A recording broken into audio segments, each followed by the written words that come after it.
So last week I posted a video, kind of rather unhelpfully titled "Comprehensible Input versus Grammar-Based Methods," and you'll find the link to that original video in the description to this one. I wanted to do a follow-up to that because there's been a lot of pushback against some of the things that I said, and I wanted to acknowledge the valid criticism of that video and also clarify what it was that I was trying to say in that video, which upon looking back on it, I don't think that I really made the point that I wanted to make as clearly as I would have liked. But I think it's very important for us to take responsibility for the things that we say, which is why I'm not replacing that video with this one.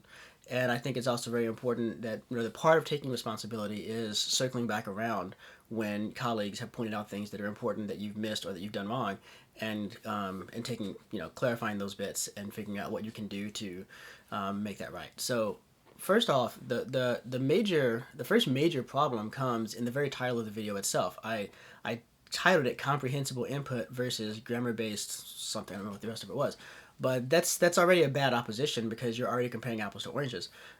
As I was using the term, grammar-based modes of instruction is essentially a sort of pedagogical philosophy that is that is my it's tied to direct ways, specific ways of going about instructing students in the Latin language, whereas comprehensible input is actually not that sort of a thing. It's a broader it's a broader system of principles that is not directly pointed at language pedagogy as such, even though it obviously has major ramifications for that. The better term that I ought to have used would have been natural language learning, because what I really wanted to put in conversation with each other were methods of methods of learning Latin that were, on the one hand, based in you're going to be talking about and discussing the rules, you're going to be learning and memorizing charts and that sort of a thing, versus on the other hand, you're going to primarily be encountering the language as a language, hearing it spoken, trying to speak it back, learning the vocabulary from the context of reading Latin texts rather than seeing them on vocabulary lists and that sort of a thing. So that's really what I meant to oppose. I used the term comprehensible input because in a lot of discussions of Latin pedagogy, that term gets invoked when people mean natural language learning, and I wanted to make sure that folks who know what we're talking about under the heading of comprehensible input would recognize that that's what we're talking about. However, I don't think that it's the best practice to continue to contribute to the abuse of terms. And so I think what I ought to have done instead is what I've just done, which is to say that's not really what comprehensible input is, and really what you guys want to be talking about when you're asking this question is something more like natural language learning. Even that term is not unproblematic, but we'll let it stand. These are not. These are not. I'm not invoking a scholarly discussion here. I'm trying to offer some guidance for teachers in the classroom and for students who are looking for the best way to go about trying to learn the language. And I want to do that as a pedagogue and not as a scholar of educational philosophy. The next thing that I think was unclear is there's some background to this discussion that's really important, and that is that a lot of people have, in their own private experience, had a sort of a conversion experience where they spent time trying to learn Latin through a grammar approach with varying degrees of success. For some people, it was a total flop, and they just felt like they couldn't do it, and they thought, I'm not good enough to learn Latin. For others, they learned it pretty well. They did well in the classes, and they sort of did what was expected. But then later on, they turned to individuals of all sorts turned to a more natural language approach, and they found the language a lot easier for them. For the first group, they found that where they couldn't make progress before in a grammar-based approach, they are able to make progress. They were able to make great progress in a natural language setting. For the others, they felt like even though they had learned well in the grammar-based approach, nevertheless, once they entered into a natural language setting, they felt like things opened up, and it opened a whole new door to them, of a window into the language. And no, that's not so different than my own experience of it, because when I went to Rome and studied with Father Foster, and he's talking to me in Latin, and he's asking me to speak back to him in Latin and whatnot, it really did, it was a game changer for me in terms of my engagement with the language. And so I myself can understand that experience. But as a result, some of these people will then become very, very not just strong advocates of a natural language method, but strong detractors of a grammar-based approach, and they will rail against the grammar-based approach and say that it doesn't work, it's a relic of an old time, and it should be dismissed and whatnot. And that's one of the things I wanted to respond to, is to say, slow down. Actually, I don't think that you're seeing the situation correctly if that's the conclusion you come to.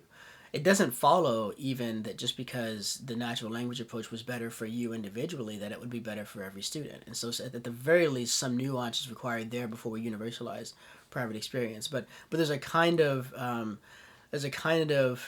diatribe against grammatical based approaches that I really wanted to respond to. And that was why the last video seems to be more of a defense of the grammar based approach than anything else, because that was a major occasion for the making of that video.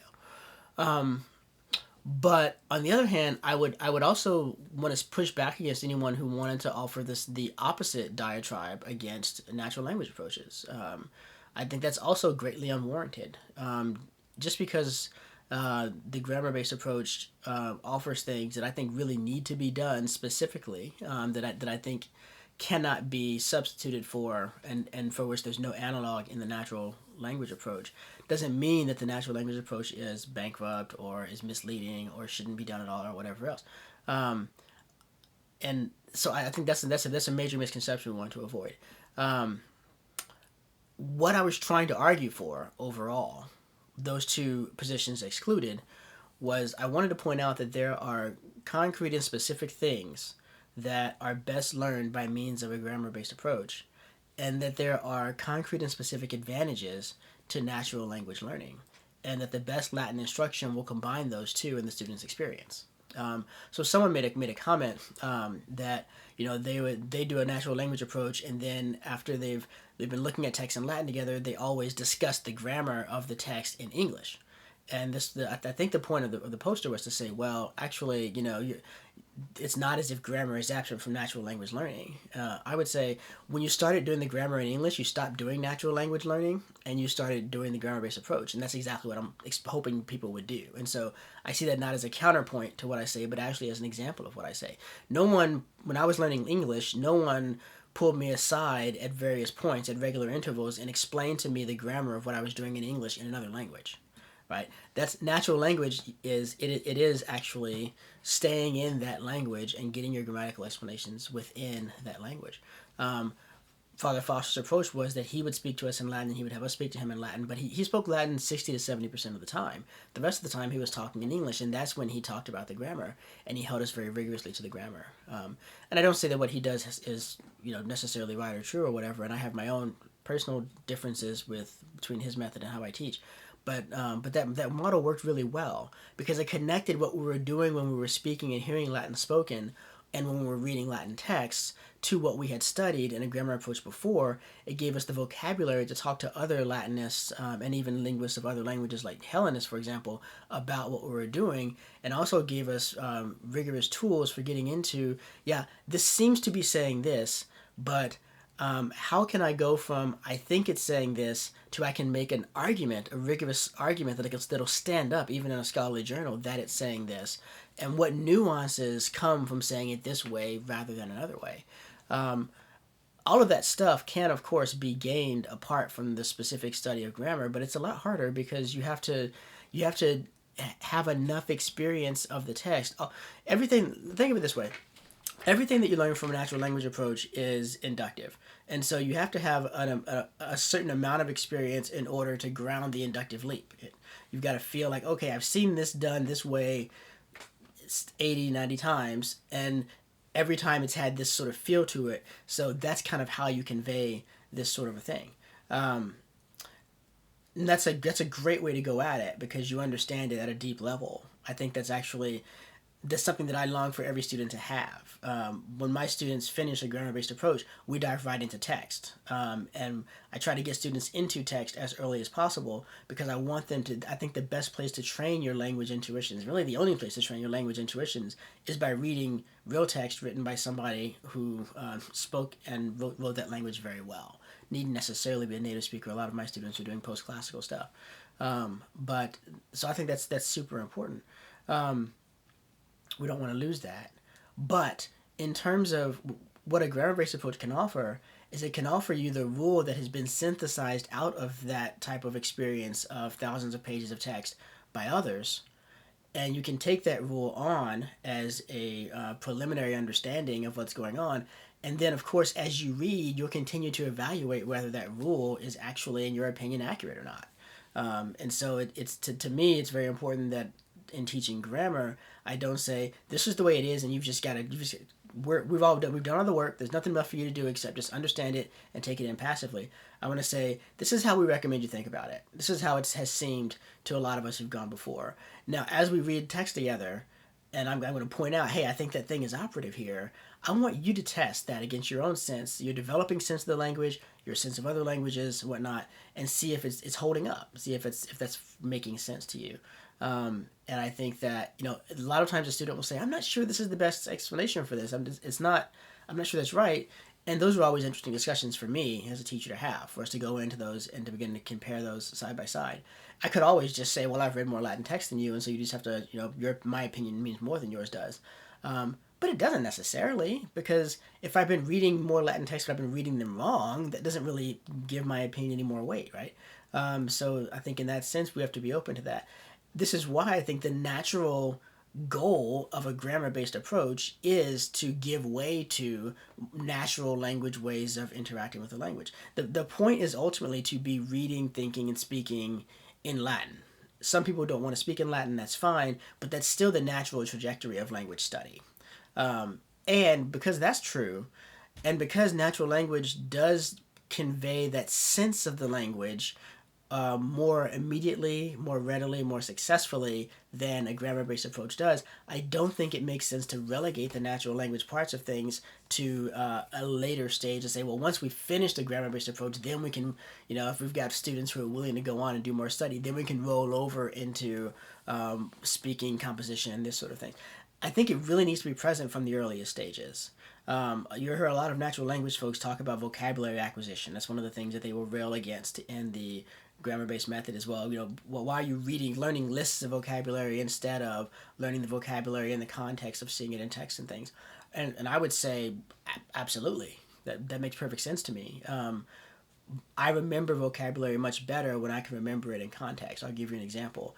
There's a point where Cicero has received a letter from one of his friends, and he's writing back, and he says, "I enjoyed your letter so much that I wore out the pages of it." Right? I read it so often, flipping it back and forth, that the pages are worn out. And the verb he used for wearing out the pages is contero, contrivi, contritus. Which, as for myself, as a theologian, the word contritus is a very important word because that's where we get contrition. Contrite is what happens to a heart that becomes aware of its sin and that is on the path to repentance. But I remember that word because of Cicero's use of it, and so the primary image in my mind is an image that's more literally what the word says, is to wear something away by rubbing.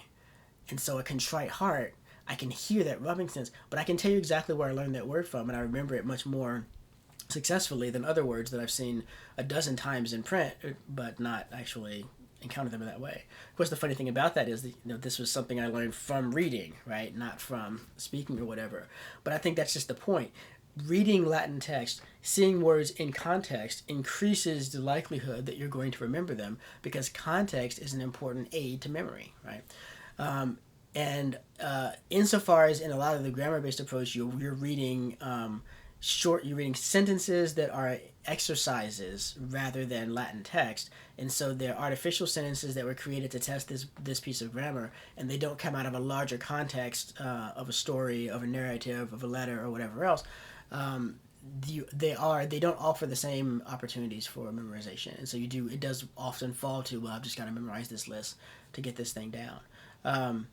One of the challenges that I found as an instructor is Latin has a different relationship to its grammar than English does. I find that English uses, I don't know, maybe these are all these statistics are made up. What they represent is not scientific research, but my sense as a reader of these languages of how things are. I feel like English uses maybe 40% of its grammar 90% of the time.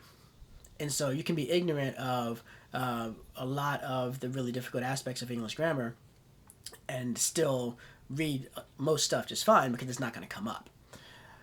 Latin, on the other hand, I feel like uses more like 80-85% of its grammar 90% of the time. And so it creates this situation that I will sometimes refer to as, in Latin, to be able to read anything, you have to know everything. That's an exaggeration to make a point. but it is certainly true that it's hard to hand, if we're talking unadapted original text, it's hard to hand that to a student who hasn't yet studied the subjunctive, because you're not going to make it more than a sentence or two without running into a subjunctive. It makes it hard to give them those types of things. And so then if you get into adapting text, and that brings up another set of issues to it, because there's a question of at what point have you turned it into another exercise. Well, I think that's the wrong question, because the question isn't how original is the text. The question is, does the text provide the kind of meaningful context that will aid the student in memorizing the vocabulary that is used there, right? And if that's the case, I think there's a lot that we can do for that. But again, if you're the instructor and you're trying to put together a course of study, that puts more work on you, because now you need to find texts that you can adapt, either that someone else has adapted, that would be great, or that you can adapt to the level of your students at the time you want to give them the text in order to let them enter into that sort of experience. I think that's a task worth taking on.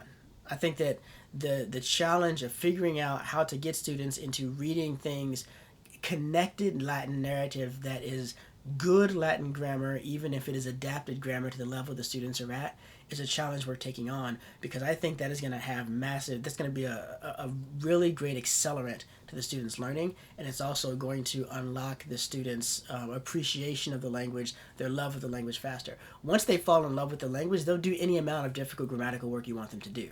But until they fall in love with the language, they are always going to be pushing back and asking, why are you asking me to do this? Why is this important? And that sort of a thing. So what I want to see us doing is I want to see us not driven to push away really useful resources in our teaching because of some philosophical position we've gotten ourselves backed into by the vitriol of folks on one or the other side of things. Right.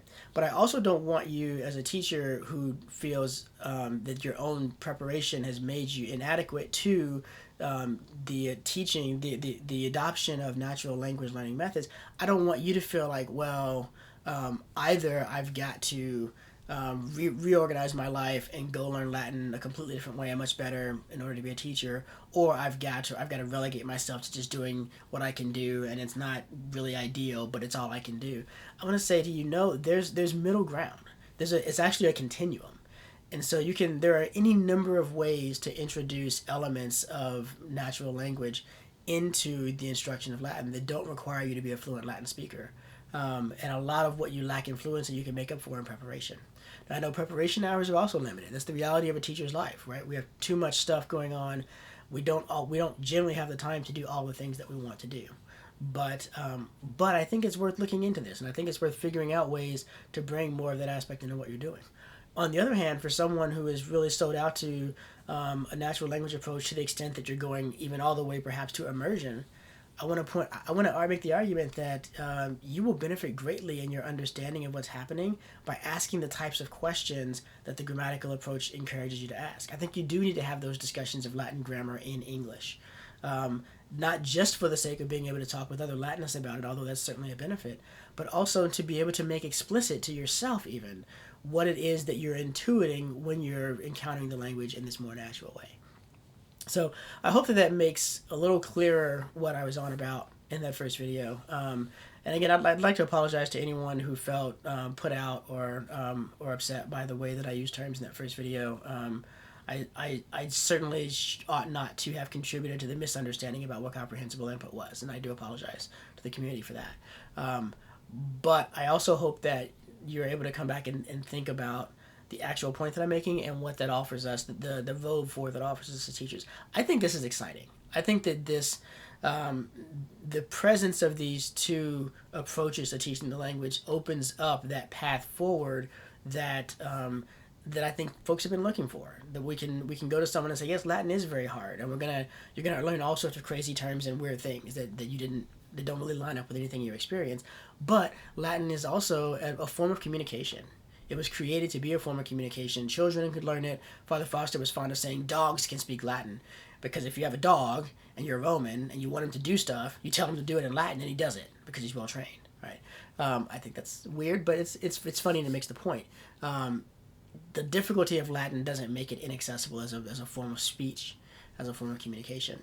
And I think the more that we get students' minds firing on both of those levels at the same time, the more we're going to see complete Latinists and the more we're going to see growth in the study of Latin. Thanks.